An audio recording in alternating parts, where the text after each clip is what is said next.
in the back of the bags when I was a senior in high school. And ever since, me and my family decided to make chocolate chip cookies after Sunday dinner because we all have a sweet tooth. So it's become a fun little family tradition. Now the recipe I'm using, it's on the back of the bag, but you can also research it on Nestle.com, Nestle chocolate chip cookies, and they'll have the ingredients and the directions there as well. Alright, it's getting a lot thicker now. We're just gonna add the rest in. We're gonna slowly mix it because it's definitely about to start getting thick.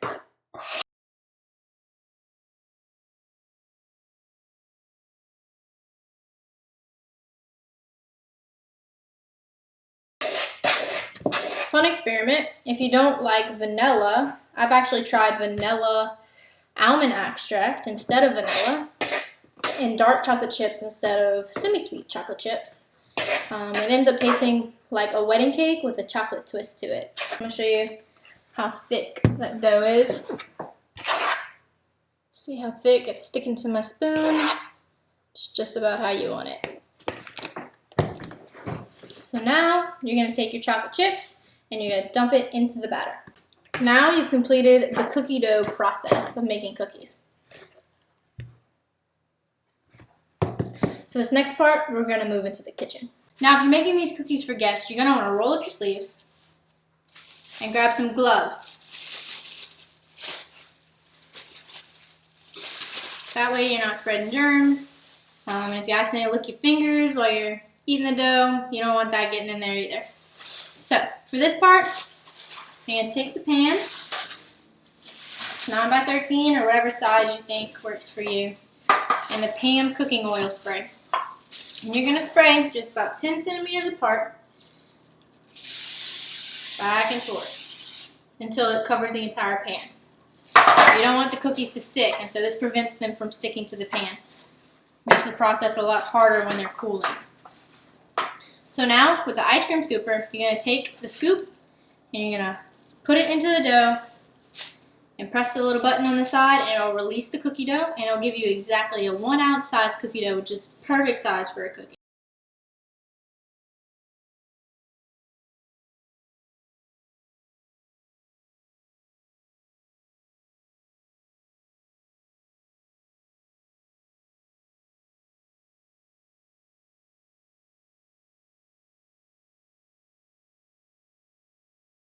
Once you finish that, and the oven's preheated, you're going to take the cookies and put it on the top shelf in the oven. On the top shelf, it bakes a little more thoroughly throughout the pan. At the bottom shelf, if you want to do multiple pans, go ahead and put 1 pan at the top and 1 pan at the bottom. But for now, we're just going to do this one set. Most pans can fit around 9 cookies. I wouldn't try to push too many cookies on because as they bake, they're going to spread out. And so you don't want the cookies running into each other and then end up with like a big cookie cake instead of miniature sized cookies. Now while that's baking, we're going to go ahead and make our holiday jars. Now while the cookies are baking, we're going to go ahead and get started on making our holiday cookie jars, a present you can give to friends and families during the holidays. To start, I have an outline, a handout so that people can follow along. The first thing you're going to need is a quart-sized mason jar. You can get these at Walmart in the craft section. Next thing you'll need is the instructions on actually how to bake the cookies and the missing ingredients that won't be going in this jar, which for instance are the butter, the eggs, and the vanilla extract. You can get this recipe on the Nestle Toll House website.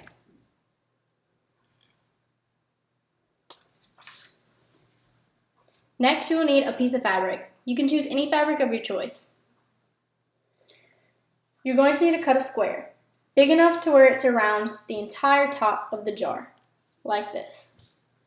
I chose this fabric because it was just the leftover fabric I had from making t-shirts. The next thing you'll need is a piece of ribbon. I cut a white 12-inch piece of ribbon.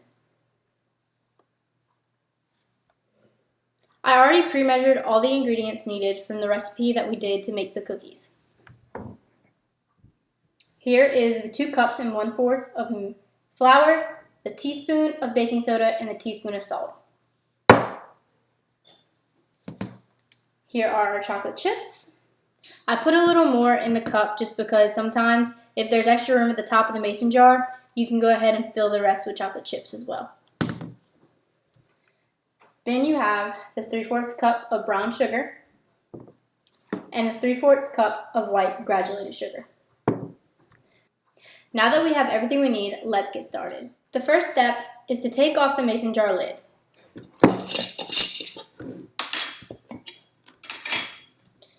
We're going to be putting the wet ingredients in first, starting with the white granulated sugar.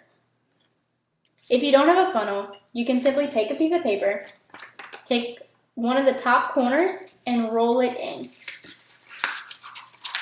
A funnel just prevents any mess and spills. See?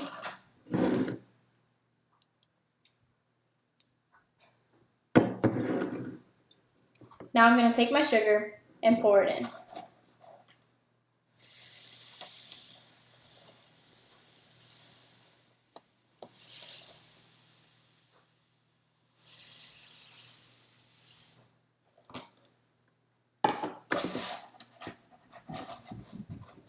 The next step is going to be your brown sugar. You might need a spoon for this process. The next thing we want to do is put the chocolate chips in. We always want to separate the wet and dry ingredients, just as we did in the beginning when baking. That way, whenever the person that you give this present to goes to bake the cookies, the dry ingredients will already be at the top to pour into one bowl, and the wet ingredients will already be at the bottom to pour in another bowl. You might need a spoon for this as well.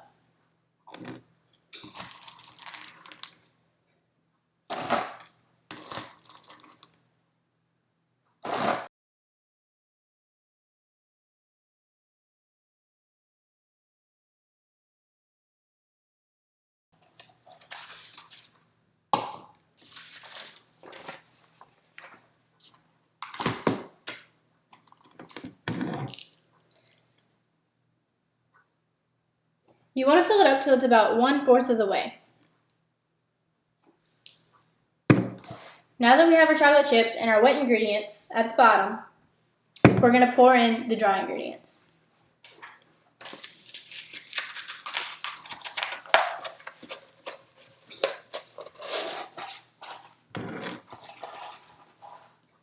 I recommend using a spoon for this as well. Flour can tend to get a little messy.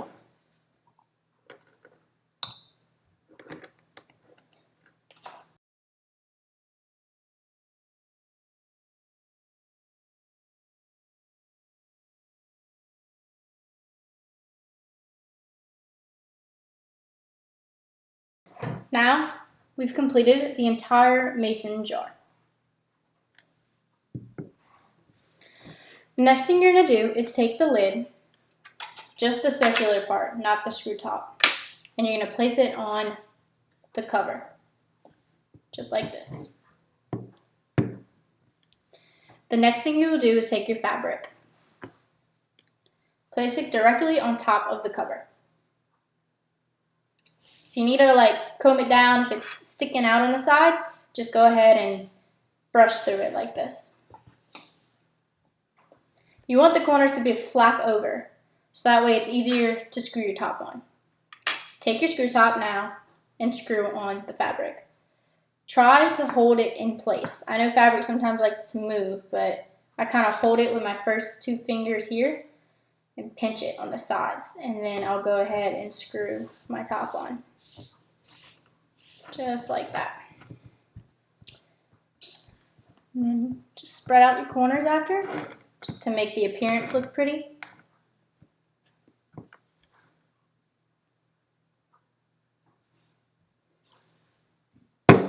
The last thing you're going to need to do is take your ribbon and the recipe. You want to punch a hole in the top right corner. Thread your ribbon through the hole and pull through.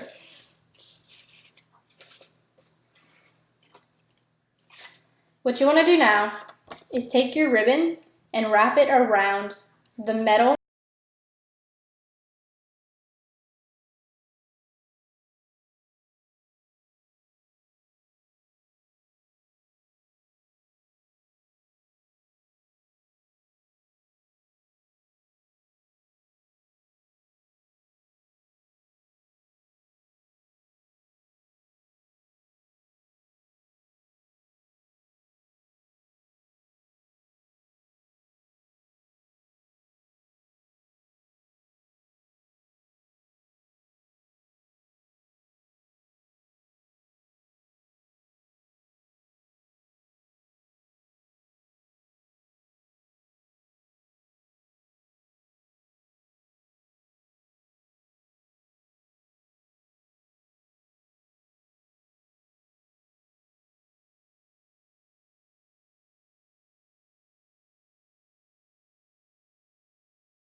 Now that our timer has went off for 11 minutes, we will take the cookies out and allow them to cool for 5 to 10 minutes. Do not forget to use a mitt when handling the cookie pan and to turn the oven off.